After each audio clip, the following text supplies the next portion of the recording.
وأشهد أن محمدا عبده ورسوله صلى الله عليه وعلى آله وصحبه ومن تبعهم بإحسان إلى يوم الدين. Alhamdulillah, puji syukur kita haturkan kehadirat Allah. Kembali di kesempatan malam hari ini kita melanjutkan pembahasan dari kitab Al-Lu'lu' wal Marjan Fima ittafaqa alaihi syaikhan, kumpulan hadis riwayat Bukhari Muslim. Kita akan membaca hadis nomor 531. Qala al-musannifu rahimahullah, penulis kitab Syekh Muhammad Fuad Abdul Baqi rahimahullah menyebutkan, babun al-buka'u 'alal mayyit, bab menangisi orang yang telah meninggal. Hadis nomor 531. Hadithu Usamah bin Zaidin radhiyallahu anhuma. Hadis dari Usamah bin Zaid. Zaid bin man? Zaid bin siapa? Bin Harithah. Usamah bin Zaid bin Harithah. Zaid bin Harithah termasuk di antara sahabat yang awal-awal masuk Islam, dan beliau merupakan mantan budaknya Rasulullah sallallahu alaihi wasallam. Qala arsalati ibnatu an-nabi sallallahu alaihi wasallam. Salah satu di antara putri Nabi sallallahu alaihi wasallam mengutus seseorang untuk menemui beliau. Inna ibnan li qubida. Sesungguhnya salah satu anakku, lalu utusan itu menyampaikan pesan, salah satu anakku sekarat. Fa'tina, maka datanglah ke sini. Fa'arsala, namun Nabi sallallahu alaihi wasallam tidak langsung datang. Beliau nyuruh seseorang. Fa'arsala yuqri'us salam wa yaqulu inna lillahi ma akhadha wa lahu ma a'ta wa kullun 'indahu bi ajalin musamma faltasbir wal tahtasib. Sesungguhnya apa yang dia ambil itu milik Allah, dan apa yang dia kasih juga milik Allah, dan semuanya ada batas waktunya, maka bersabarlah dan mintalah pahala dari Allah. Nabi SAW mengutus orang untuk menemui putri beliau ini dan menyampaikan salam kepada beliau, lalu sampaikan bahwasanya semua ini milik Allah, dan apa yang Allah kasih semuanya ada batas waktunya, maka bersabar dan mengharaplah pahala dari Allah. Fa arsalat ilaihi tuqsimu alaihi. Lalu putrinya mengutus orang lagi untuk menemui Rasulullah SAW sambil diiringi sumpah. La ya'tiyannaha, mohon agar dengan sangat Nabi sallallahu alaihi wasallam datang. Faqama, lalu Nabi sallallahu alaihi wasallam berangkat, wa ma'ahu Sa'ad bin Ubadah, Mu'ad bin Jabal, Ubay bin Ka'ab, Zaid bin Thabit, wa rijalun, dan beberapa sahabat yang lain. Farufi'a ila Rasulillah sallallahu alaihi wasallam as-sabiyyu wa nafsuhu tataqa'a. Lalu bayi tadi diserahkan kepada Rasulullah SAW, kemudian digendong oleh Nabi SAW, sementara nafasnya tersengal-sengal. Berarti sudah mati belum? Belum. Sehingga dalam posisi bayi ini menjelang kematiannya, dalam keadaan sekarat. Qala hasibtuhu annahu qala ka'annaha shannun. Aku menyangka, Usamah bin Zaid menyampaikan ka'annaha shannun, seperti kirbah khalaqun yabis. Ka'annahu shan, seperti shan. Shan itu kirbah, tempat minum yang terbuat dari kulit.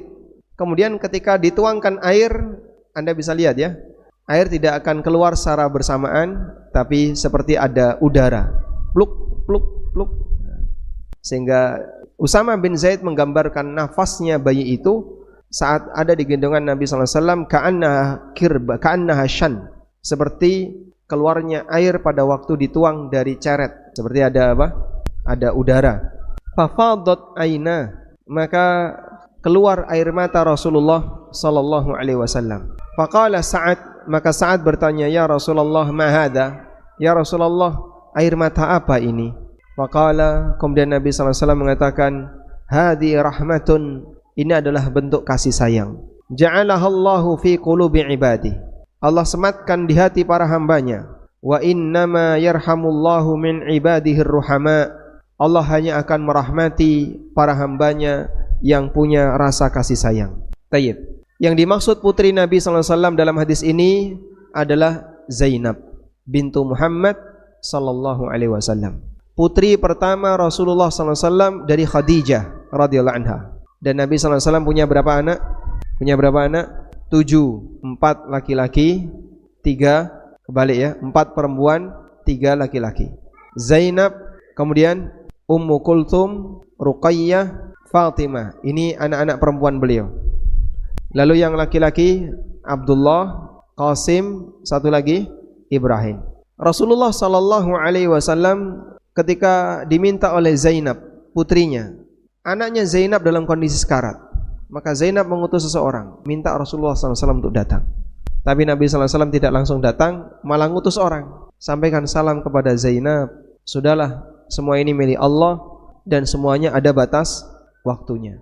Enggak ada ceritanya, tunggu, aku akan datang, aku akan minta kepada Allah agar nyawanya tidak dicabut. Enggak ada. Sebab Rasulullah sallallahu alaihi wasallam tidak punya hak dalam menentukan ajal. Maka walaupun beliau sallallahu alaihi wasallam nabi yang kita kenal sebagaimana yang dikenal oleh masyarakat, tapi Nabi sallallahu alaihi wasallam tidak punya hak dalam mengatur ajal. Maka Nabi sallallahu alaihi wasallam tidak bisa mengendalikan ajal walaupun itu adalah cucu beliau. Di pangkuan beliau menangis dan beliau tidak bisa menahan. Wahai arwah, jangan kau keluar, tetaplah di sini. Kau harus bertahan sampai anak ini dewasa. Enggak, Rasulullah sallallahu alaihi wasallam tidak punya kemampuan itu. Maka kalau ada orang yang dianggap punya kemampuan seperti itu, bukan nabi. Artinya dukun dan dusta. Karena tidak mungkin hamba punya kemampuan demikian. Sebab yang namanya nyawa semuanya adalah hak Allah, milik Allah, dan yang bisa menghidupkan mematikan hanya Allah. Karena itu tukang sihirnya Fir'aun pada waktu mereka melempar tali-tali yang digunakan untuk bertarung dengan Musa, apakah mereka bisa mengisi tali itu dengan nyawa? Tidak. Apa yang mereka lakukan? Saharu a'yunan nas. Mereka menyihir pandangan mata manusia. Falamma alqau hibalahum saharu a'yunan nas wastarhabuhum. Ketika para tukang sihir Firaun itu melempar tali-tali mereka, para tukang sihir itu menyihir pandangan mata manusia. Sehingga wujudnya tetap tali, tapi pandangan mata seolah-olah melihat itu ular. Sampai orang di sekitarnya ketakutan. Lalu ketika Musa melemparkan tongkatnya berubah jadi ular beneran. Disitulah tukang sihir faham, ini bukan sihir, tapi ini ada nyawanya. Makanya gak mungkin kalau itu pandangan mata, tongkatnya Musa yang berubah jadi ular bisa nyaplok tali itu satu persatu. Pasti ini ada nyawanya. Makanya mereka ketika paham, merekalah yang pertama kali beriman. Begitu mereka tahu Musa yang dilakukan itu bukan sihir, semuanya tunduk kepada Musa dan beriman kepada Musa. Bahkan sampai pada titik ketika Fir'aun memberikan ancaman, kalau kalian beriman nanti akan aku hukum kalian. Mereka gak berkutik, tetap beriman. Faqdi ma anta qad, innama taqdi hadhil hayatad dunya. Silakan kau putuskan apa yang ingin kau putuskan. Paling-paling hanya untuk kehidupan dunia. Masya Allah, betapa cepatnya hidayah itu berproses. Yang awalnya menjadi lawannya Musa berubah jadi pembelanya Musa. Dalam waktu ketika mereka bertarung antara sihir tukang Fir'aun dengan mukjizatnya Musa, langsung jadi beriman. Sampai ketika diancam Fir'aun itu mereka bertahan. Silahkan kau putuskan wahai Fir'aun, paling kali kau hanya bisa memutuskan di kehidupan dunia, kau nggak bisa memutuskan kehidupan akhirat. Masya Allah. Demikianlah hidayah. Idza dakhalat basyashatal qalbi, ketika hidayah itu sudah menyentuh relung batin, gak geser, Pak. Sebab Allah ngasih hidayah kepada siapa saja yang dia kehendaki. Tayyib. Nabi SAW tidak bisa mengendalikan nyawa. Ada sebuah cerita, seorang ibu menangis. Dia merasa sedih karena putra kesayangannya, anak laki-laki kesayangannya yang menjadi harapannya. Wallahu a'lam, mungkin dia hanya punya satu anak laki-laki yang menjadi harapannya meninggal dunia. Maka dia menemui Abdul Qadir Al-Jailani.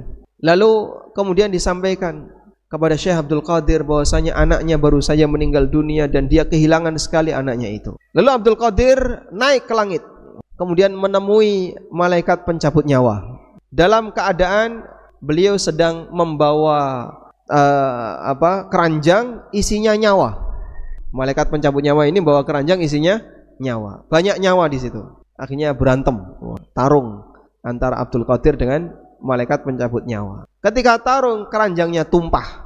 Kemudian nyawa itu berjatuhan kembali ke jasad masing-masing yang sudah dicabut. Ini cerita halu orang sufi. Kaya ngono ya ana sing percaya.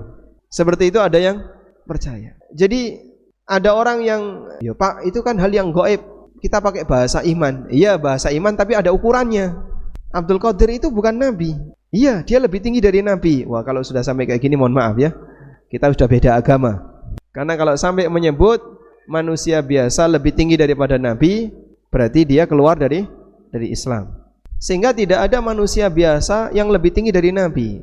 Kalau kita nyebut beliau wali, diterima selama beliau orang yang bertakwa. Tapi kalau sampai mengatakan lebih tinggi dari nabi, nah ini mohon maaf, kita sudah beda agama. Kalau beda agama, debatnya jangan di sini, Mas. Nah, sehingga dalam posisi ini nggak ada ceritanya manusia bisa mengendalikan arwah. Sebab manusia tidak bisa punya kendali arwah, tidak bisa mendatangkan arwah, tidak bisa mengatur kapan orang meninggal, dan seterusnya. Baik, sehebat apapun upaya orang untuk membunuh nyawa orang lain, jika dia belum waktunya mati, nggak bakalan mati. Maka walaupun dia berada di tempat yang sangat berbahaya, kalau memang belum waktunya mati, dia tidak akan mati. Kemudian Nabi SAW mengatakan wal tasbir wal tahtasib. Minta dia untuk bersabar dan berharaplah pahala dari Allah. Inilah kunci sukses ketika seorang dapat musibah. Sabar dan mengharap pahala. Bedanya apa, Pak? Kalau sabar itu diam saja, tidak melakukan perbuatan yang mengundang murka Allah. Maka binatang bisa. Misalnya kucing ketabrak mobil, pincang. Kesakitan enggak dia? Kesakitan. Tapi dia enggak mengeluh, dia enggak ngedumel, ya. Tidak menghina penciptanya, tidak ngomong yang jahat. Dia paling kesakitan. Kemudian jalannya enggak karuan, ya, jalannya enggak normal, tapi dia tidak mengeluh. Ini kucing sabar. Dan enggak ada ceritanya karena dia kehilangan satu kaki, stres, bunuh diri, enggak ada. Ada terus dia bunuh diri. Sekalian ketika ada mobil lewat langsung memasangkan dirinya di situ biar ketabrak mati, enggak ada. Dia akan berusaha untuk menyelamatkan dirinya walaupun dalam kondisi dia kesakitan. Baik.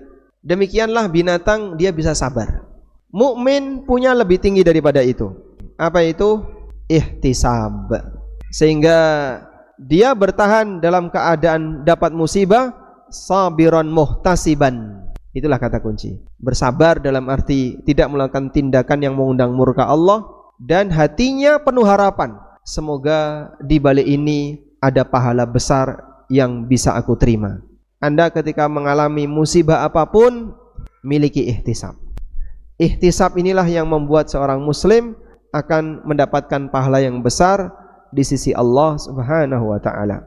Sehingga dalam posisi ini Nabi SAW tidak datang, tapi beliau nyuruh orang. Namun Zainab tetap meminta kepada Rasulullah SAW, tuqsimu alaih, bahkan pakai sumpah, demi Allah kalau bisa Rasulullah datang. Akhirnya Nabi SAW datang. Kemudian bayi tadi digendong oleh beliau, tersengal-sengal nafasnya, ka'annaha syannun, seperti syan, ya, kirbah yang ketika air itu keluar seperti ada udara. Fafadat aina, lalu Rasulullah SAW nangis. Dan sahabat merasa heran, masa Nabi kok nangis? Kehilangan cucunya nangis. Kemudian dijawab oleh beliau, hadhi rahmah, ini sebagai wujud kasih sayang. Sehingga turunan dari rahmat adalah merasa sedih ketika kehilangan. Karena kasih sayang orang tua, kasih sayang seorang kakek kepada cucunya, orang tua kepada anaknya, saat kehilangan anaknya dia sedih. Maka sedih itu turunan dari apa? Rahmat. Sehingga tangisan Nabi SAW itu beliau sebut sebagai hadhihi rahmah. Dan itu normal. Dan bisa nangis dalam kondisi ini normal. Kalau nggak bisa nangis, keras hatinya, berarti dia nggak punya kasih sayang, nggak punya rahmat. Makanya berbeda, Pak, suasana batin mukmin dengan munafik dalam melihat kejadian yang dialami oleh kaum muslimin di Palestina, di Suriah, di Rohingya, di Uighur, di Yaman. Mukmin ketika melihat seperti itu tersentuh hatinya, terenyuh dia. Kasihan sekali, tapi saya nggak bisa ngapa-ngapain. Saya mau bantu apa? Hanya bisa doa. Mau bantu materi, mungkin nggak sampai. Kalaupun sampai jalurnya mungkin agak rumit, tertahan lama, bantu fisik gak mungkin, tapi dia terenyuh, dia merasa sedih, mukmin. Dan ada orang yang ketika melihat itu bahagia, rasa dia alirannya beda dengan saya. Karena apa? Beda aliran. Wah, itu kan orang-orang yang kayak gitu itu, kayak Taliban misalnya.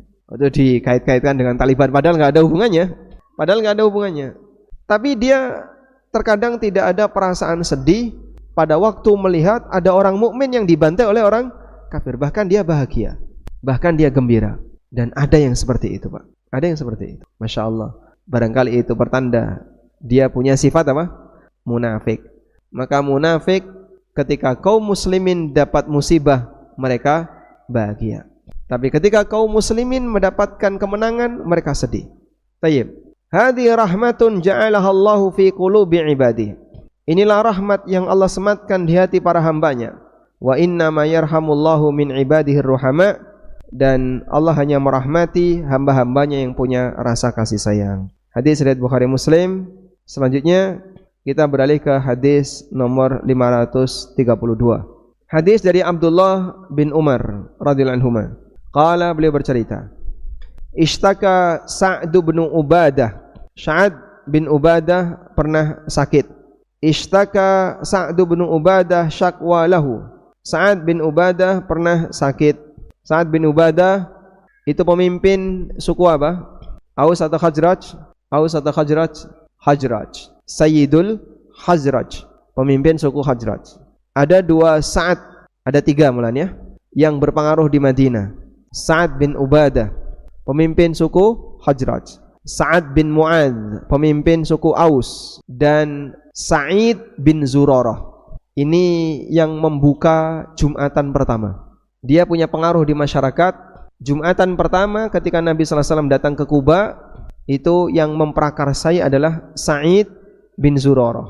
Kalau bukan orang yang terpandang, punya status sosial, gak mungkin dia bisa ngumpulin massa. Yang memprakarsai Sa'id bin Zurarah.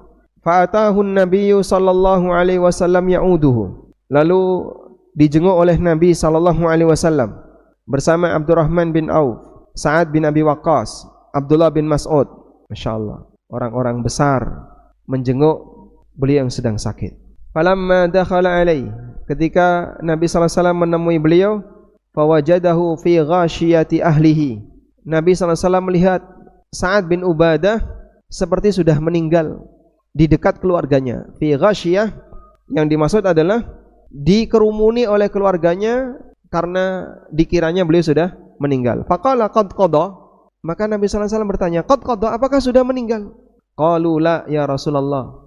Lalu mereka mengatakan, belum ya Rasulullah. Fabaka, kemudian Nabi SAW menangis. Fabakan Nabiyyu SAW. Lalu Nabi SAW menangis. Apakah saat meninggal?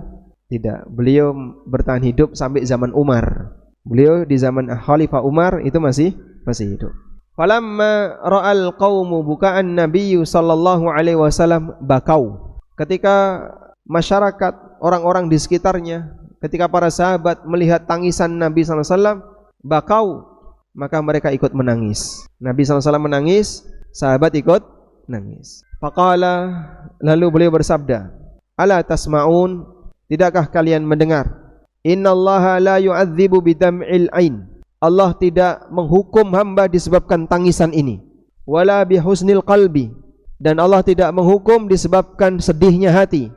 Walakin yu'adzibu bihadza, tapi dia akan menyiksa hamba disebabkan karena ini. Wa asyara ila lisan. Lalu beliau berisyarat ke mana?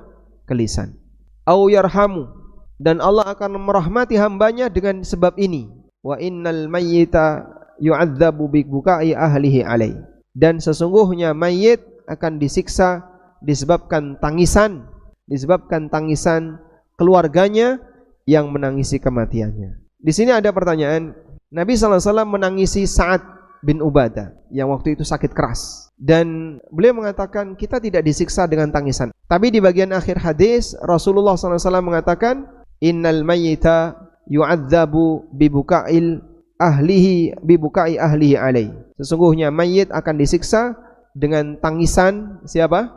Keluarganya yang menangisi kematiannya. Kenapa di depan beliau nangis tapi di belakang beliau mengatakan mayit akan disiksa dengan tangisan orang yang masih. Nah, tangisan yang kedua beda dengan tangisan tangisan yang kedua di sini adalah tangisan meratap diiringi dengan bengok. Tangisan bengak-bengok, meraung-raung, itulah tangisan yang nilainya dosa. Baik. Oleh karena itu berkaitan dengan sikap ketika ada orang meninggal di sekitar kita, maka Anda bedakan antara satu orang yang sedih, menangis, tapi tidak sampai meraung-raung. Seperti ini hukumnya boleh. Karena kita diberi oleh Allah emosi. Dan emosi itu terkadang sedih, terkadang bahagia, terkadang marah, terkadang cinta. Itulah emosi. Sehingga menggunakan emosi tidak salah. Tapi ada batasnya. Sehingga batasnya gimana? Batasnya bagaimana? Jangan sampai emosi itu melebihi batas. Yaitu jangan luapkan emosi sampai melanggar aturan. Contohnya adalah tangisan, itu masuk kategori apa? Meratapi mayit. Sehingga makna sabda Nabi sallallahu alaihi wasallam, "Innal mayyita yu'adzabu bi buka'i ahlihi alaihi." Mayit itu disiksa disebabkan karena tangisan keluarganya, maksudnya adalah ratapan keluarga. Mayit akan disiksa disebabkan karena ratapan keluarganya. Sikap yang kedua yang haram, yaitu yang meratapi mayit. Dia menangis sambil meratap. Meratap itu dibuktikan dengan tindakan. 1. Bengak-bengok. 2. Jambak-jambak rambut dan baju, bredel kancingnya. Kemudian yang ketiga, nampar-nampar badan. Masuk diantaranya adalah kepalanya dijeduk-jedukan ke kepalanya, dibenturkan ke tembok. Termasuk juga gulung-gulung. Itu tindakan meratap. Maka ada tangisan, ada ratapan yang enggak boleh. Nah, orang Syiah meratapi kematian Husain sampai sekarang. Sehingga ketika momen Asyura 10 Muharram, mereka memukul-mukul dirinya. Ada yang nampar, yang perempuan nampar ya. Yang laki-laki pakai apa? Pukulkan ke kepalanya. Ada yang dia pakai tali yang diisi dengan benda tajam, lalu dipukulkan ke punggungnya. Kenapa dulu saya tidak hadir waktu Anda dibantai? Lah kowe durung lahir. Dan itu jadi ritual tahunan. Korbannya berapa Pak? Wallahu alam. Cuman itu jadinya momen ritual berdarah yang dilakukan oleh ini. Boleh nggak? Meratap atau menangis? Baik, mungkin bisa disikan ya. Nah, selanjutnya kita masuk pada bab baru. Babun fis sabri 'alal musibati inda awwali sadmah. Bab sabar terhadap musibah ketika kejadian pertama. Hadis dari Anas bin Malik radhiyallahu anhu. Beliau bercerita, "Marran Nabiyyu sallallahu alaihi wasallam bimra'atin tabki 'inda qabrin." Nabi sallallahu alaihi wasallam pernah melewati seorang wanita yang sedang menangis di kuburan, dan itu kuburan anaknya. Faqala, lalu beliau berpesan dari belakang, "Ittaqillah wasbiri." Bertakwalah kepada Allah dan bersabarlah. Wanita ini tidak melihat kalau yang ngasih pesan adalah Rasulullah sallallahu alaihi wasallam. Qalat, kemudian wanita ini mengatakan, "Ilaika anni." Menyingkir dari sini. Ilaika anni, menyingkir dari sini. Fa innaka lam tusab bi musibati. Kau tidak mengalami kesedihan seperti yang aku alami. Walam ta'rifu, wanita itu enggak tahu kalau itu adalah Nabi. Akhirnya beliau pergi. Faqilalaha, lalu ada orang yang menyampaikan kepada wanita ini, "Innahun Nabi sallallahu alaihi wasallam." Tadi yang ngomong itu Nabi. Fa'atatin Nabiyya sallallahu alaihi wasallam, falam tajid indahu bawabin. Akhirnya wanita ini menyusul Rasulullah sallallahu alaihi wasallam dan dia tidak menjumpai Nabi sallallahu alaihi wasallam. Faqalat, sampai ketika ketemu, "Lam a'rifka." Aku tadi tidak tahu kalau itu Anda. Cerita selengkapnya setelah. Alhamdulillah wassalatu wassalamu ala rasulil kalah. Asyhadu anna Muhammadan abduhu wa rasuluh. Pada posisi ketika Nabi sallallahu alaihi wasallam memberikan nasihat kepada wanita ini karena tenggelam dalam kesedihan. Dan demikianlah manusia ketika sedang sedih terkadang sulit untuk menerima walaupun dia terang-terang berbuat maksiat. Maka Nabi sallallahu alaihi wasallam mengingatkan, "Ittaqillah." Bertakwalah kepada Allah. Kita enggak tahu bentuk tangisan wanita ini seperti apa, namun Rasulullah SAW melihat dia melakukan pelanggaran. Saat diingatkan ittaqillah, itu kan sama dengan jangan melanggar, jangan melakukan tindakan yang salah. Tapi dia enggak mau. Ilaika anni, pergi dari sini, menyingkir kau dariku. Fa innaka lam tusab bi musibati. Kau tidak mengalami kesedihan sebagaimana yang aku alami. Sehingga dia beralasan dengan kesedihan untuk melakukan tindakan yang salah. Baik, kita punya pelajaran dari hadis ini. Yang pertama berkaitan dengan hukum wanita ziarah kubur. boleh atau tidak? Wanita ziarah kubur boleh atau tidak? Berdasarkan hadis ini, boleh. Karena Nabi SAW tidak mengingkari ziarah kuburnya, tapi yang beliau ingkari apa? Nangisnya. Sehingga saat wanita ini nangis di kuburan, diingatkan oleh Nabi SAW, bertakwalah kepada Allah dan bersabarlah. Tapi dia bertahan dan tidak mau untuk mengikuti nasihat beliau. Dan beliau tidak mengingkari ziarah kuburnya. Andaikan yang salah ziarah kuburnya, maka beliau akan mengatakan, Allah melarang untuk ziarah kubur bagi wanita. Beliau akan menyatakan. Sehingga wallahu alam, pendapat yang lebih kuat berkaitan dengan hukum ziarah kubur bagi wanita adalah boleh. Wanita boleh ziarah kubur. Namun tentu saja harus diperhatikan adab-adabnya. Salah satunya ini, tidak boleh meratap di kuburan. Sehingga kadang sampai kepalanya dibenturkan ke batu nisan, lalu dia makan sebagian tanah kuburan, biar aku satu rasa dengan kamu, terus tanahnya diicipi. Nah, kalau seperti ini berlebihan dan itu masuk pada tindakan meratapi mayit yang hukumnya dilarang. Setelah diberitahu, maka kemudian wanita ini menemui Rasulullah SAW. Faqalat lam a'rifka. Tadi aku tidak mengenal Anda. Tadi aku tidak tahu kalau itu adalah Anda. Dan ini salah satu di antara bukti bagaimana penghormatan sahabat kepada beliau sallallahu. Sehingga ketika yang ngasih nasihat itu Nabi, walaupun dia emosi, nurut, Pak. Karena dia menghormati Rasulullah SAW. Tapi kalau itu orang lain, saya nggak mikir, tetap tenggelam dalam kesedihan. Maka begitu diberitahu itu Nabi, dikejar. Faqala, kemudian Nabi SAW mengatakan, innamas sabru indas sadmatil ula. Sabar itu adalah waktu kejadian yang pertama. Sabar itu dinilai ketika kejadian yang pertama. Tapi kalau sudah ngelerem, wis hilang rasa, sekarang saya sabar. Orang sedih pertama kali saat kapan? Ketika puncak sedihnya ketika kapan? Pertama kali dia dapat musibah, itulah puncak sedihnya. Kemudian berangsur-angsur mulai reda sampai akhirnya hilang rasa. Sehingga kalau ada orang misalnya kehilangan siapa salah satu di antara anggota keluarganya, setelah 5 tahun baru bilang satu anggota keluarga, ngomongnya kok kayak saiki, harusnya dulu waktu pertama itu. Ya sudah, saya sekarang akan sabar. Kemarin saya nggak sabar. Innamas sabru inda as-sadmatil. Saat emosi lagi puncak, disitulah inti dari sabar. Maka ujian itu mengukur kekuatan ketabahan batin. Begitu ujian dialami, lalu orang kuat bertahan, dia dapat sabar. Selanjutnya tugas berikutnya adalah mohon kepada Allah agar diberi pahala atas ujian yang dia alami. Wallahu a'lam. Baik. Selanjutnya jamaah dimuliakan Allah, beberapa pelajaran dari hadis yang kita baca ada 3 ya.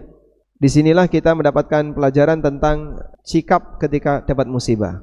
Yang pertama, diperbolehkan untuk sedih, karena sedih itu hal yang manusiawi. Dan karena Nabi itu manusia, beliau sedih sebagaimana manusia yang lain. Sedih itu hal yang manusiawi. Yang kedua, bukti bahwa Nabi itu manusia dan bukan malaikat, sehingga beliau bukan cahaya. Maka beliau tidak tercipta dari cahaya, tapi beliau tercipta sebagaimana manusia tercipta, dari air mani. Sehingga menyebut Rasulullah SAW tercipta dari cahaya, maka ini pelanggaran status. Beliau bukan malaikat. Yang tercipta dari cahaya siapa? Malaikat. Dan beliau bukan malaikat. Beliau sedih sebagaimana manusia. Yang ketiga, bahwa diperbolehkan untuk menangis sebagai ungkapan kesedihan. Dan menangis ketika sedih tidak termasuk perbuatan yang haram. Yang keempat, bahwa tangisan itu bukti dia punya kasih sayang. Sehingga seorang ibu yang nangis ketika anaknya mengalami sesuatu, bukti dia punya. Disinilah kita bisa ngukur ya. Kadang bapaknya enggak nangis, ibunya, karena rahmatnya ibu kepada anak lebih tinggi daripada bapak. Dan itu hal yang manusiawi. Kemudian yang keempat, perintah untuk menjaga lisan pada saat terkena musibah. Maka beliau ingatkan, innama nu'adzabu bihadza. Kita akan disiksa disebabkan ini, wa asyara ila lisanhi, dan beliau berisyarat ke lisan. Maka sumber dosa saat orang dapat musibah adalah lisannya. Yang keenam, perbedaan antara mukmin dan non muslim ketika dapat musibah adalah masalah harapan. Muslim punya harapan, non muslim tidak punya harapan, padahal sama-sama terkena musibah. Karena itu Nabi SAW ketika dapat musibah, ada yang dapat musibah, beliau minta wal tahtasib. Ajukan harapan kepada Allah, tanamkan adanya harapan kepada Allah agar Allah ngasih pahala. Allah Subhanahu wa taala ingatkan dalam Al-Qur'an, in takunu ta'lamuna fa innahum ya'lamuna kama ta'lamun wa tarjuna minallahi ma la yarju. Kalau kalian mengalami sakit, sesungguhnya orang kafir juga sakit sebagaimana kalian. Tapi bedanya kau punya harapan di sisi Allah ma la yarjun, yang tidak mereka miliki. Itulah perbedaan kita. Baik. Selanjutnya, bahwa ketika seseorang itu bersabar, tugas dia adalah menahan diri untuk tidak melakukan perbuatan atau ucapan yang mengundang murka Allah, seperti mengucapkan kalimat yang menunjukkan dia tidak terima dengan musibah dan seterusnya. Yang ke-8 sekarang, bahwa meratapi mayit hukumnya dosa besar yang mendapat dampak buruknya tidak hanya pelaku, termasuk juga mayit yang diratapi. Yang ke-9, bahwa meratapi mayit bukti orangnya tidak terima dengan takdir yang Allah tetapkan. Maka kenapa masuk dalam kategori dosa? Karena dia tidak ridha dengan ketetapan Allah Subhanahu wa taala. Yang ke-6, ujian sabar. Yang ke-10, ujian sabar itu puncaknya saat kejadian pertama kali. Wallahu a'lam. Ada yang komplit nyatetnya? Komplit ya? Ada yang menghafal, nyatet, kurang komplit, dan ada yang komplit Bapak? 10. Nomor itu. Baik, nanti bisa ditulis ulang, mungkin bisa di-share di grup Masjid Al-Hidayah. Demikian yang bisa kita sampaikan. InsyaAllah di pertemuan berikutnya kita akan membahas tentang tangisan orang yang hidup kepada orang yang sudah meninggal, mengapa bisa jadi azab bagi mereka. Wassallallahu ala nabiyyina Muhammadin wa ala alihi wa sahbihi wa sallam wa akhiru da'wana anil hamdulillah.